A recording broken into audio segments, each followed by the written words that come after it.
L'armée russe poursuit son avancée dans la zone frontalière de Koursk.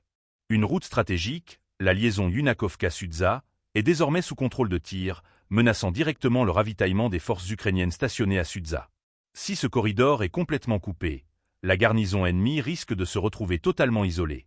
N'oubliez pas de vous abonner pour ne rien manquer de nos prochaines vidéos et partagez votre avis en commentaire. Cette stratégie d'encerclement marquera-t-elle un tournant dans le conflit? La bataille se joue désormais sous une menace omniprésente, celle des drones.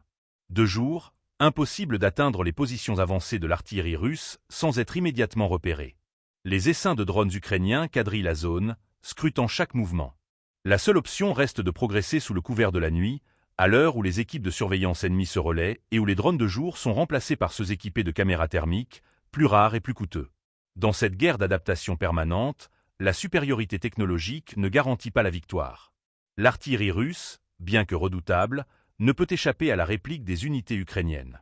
La guerre électronique perturbe certains drones, mais pas tous. Chaque déplacement est une prise de risque, chaque tir d'artillerie un pari. La ligne de front est une mécanique implacable où la moindre erreur peut être fatale. Après la prise de Nikolaïevo-Dariino par le groupe Sevé, les forces russes ont progressé jusqu'à la frontière de l'oblast de Soumy.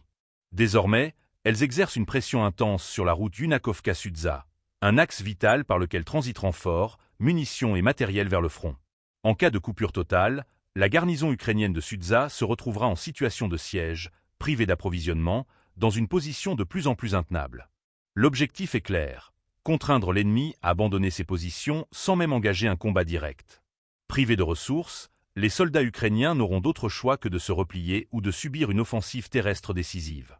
Pour l'instant, les stocks de munitions semblent encore suffisants, mais la situation pourrait rapidement basculer. Dans l'obscurité, un convoi russe progresse sur une route défoncée, les phares éteints pour éviter toute détection.